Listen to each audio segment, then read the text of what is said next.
Hey guys, welcome back to another video. So from the multiple comments and emails that I do get, I have gathered that people are confused as to why so many of us who are in the trucking industry are discouraging these new folks from coming in. And some of them believe that this is our way of trying to scare off the competition. And while that may be true in some cases, today I want to explain to you why getting into this industry as of right now is the same thing as pretty much shooting yourself in the foot. Ready? Let's go!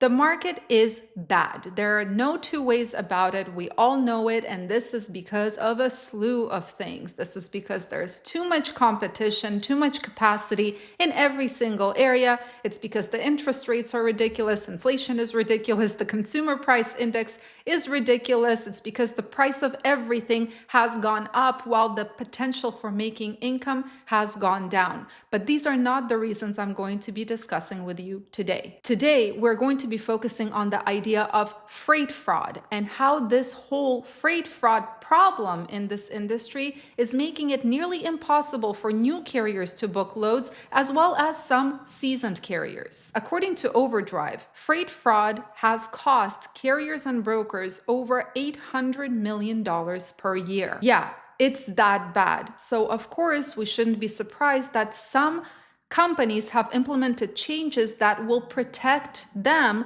from being scammed as much as humanly possible. This means that brokers and shippers are going to be much more careful when choosing the carrier to haul their load. Why do new carriers have such a hard time booking loads? Because there is no history to check. There is no way to ensure who this carrier actually is. But the thing is, it's not only new carriers that are being affected, it's also seasoned carriers. As Overdrive stated, it no longer matters whether you are a carrier with an authority that is 5 days old or 5 years old, whether you have worked with a particular broker for years. That broker might end up banning you anyway for a reason that seems completely baseless. Overdrive actually covered a story of Candace Marley, who has an Overdrive publication about her as the trucker of the month for the month of March. Her CDL is active since 2009. Her authority is active since 2022. In theory, there should be no reason she should have a hard time booking loads, but unfortunately, theory is not always reality, and the reality is harsh. It got so bad actually that Candace just recently ended up deactivating her authority and leasing on to another carrier. Because despite being the trucker of the month in a very well-known publication, right, Overdrive, we all know them, despite the fact that her CDL is 15 years old, despite the fact that her authority is 2 years old, she still found it impossible to book freight. So what the heck happened? Well, Candace was doing a lot of business with Worldwide Logistics, a broker that many of us are familiar with, and everything was going great until Worldwide Logistics decided to change their protocols and how they screen carriers, and they made inspection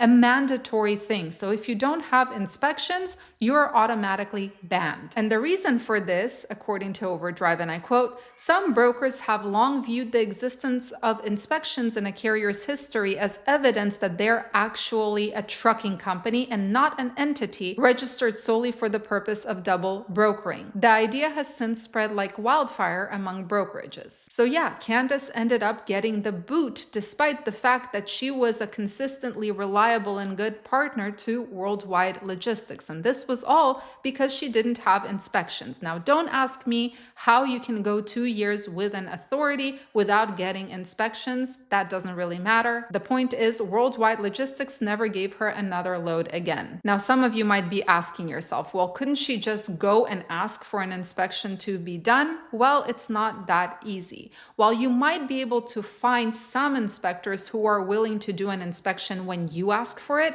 most of the time they want it to be random and they will tell you to go and fly a kite. Now, back to Candace. Of course, at first she tried to work off the load boards, but she said that brokers like Night Swift, Worldwide Logistics, USA Truck, and LoadSmart were some of the brokers that simply did not even want to touch her with a 10-foot pole simply because she did not have those inspections. And she pretty much was stuck with RXO and CH Robinson. That's it. And she's not the first carrier to go through this. So to answer this question of why you hear people telling you to either get out of this industry or not to come into this industry, it's simple. It's because common sense stopped being so common. It's no longer about, oh, I need to make sure to keep my expenses in check so that I can make a bigger profit. Now the issue is becoming, oh my God, I hope I'm able to actually book this load. I'll give you my example. My company is 5 years old. We have always ran a clean operation in terms of integrity.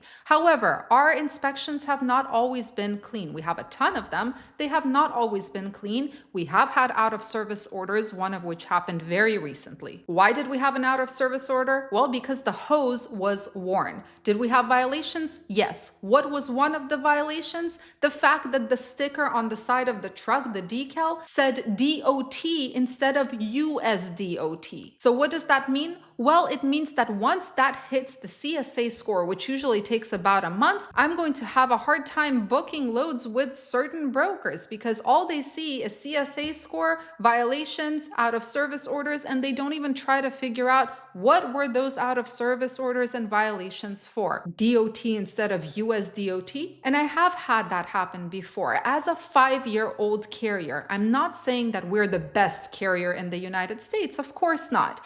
But our operations are mostly clean. But I have had brokers saying that, oh, your CSA score, I see you got a violation recently. You are an unsafe carrier. I just had this happen today. I called on a load and the broker told me I'm on their do not use list, despite the fact that I've never even worked with this broker in my life. 5-year carrier, A-rated insurance. I mean, I don't know. So this industry, as it stands right now, number one, if you do have inspections but have some out of service orders or violations, you stand the risk of not being able to book a load.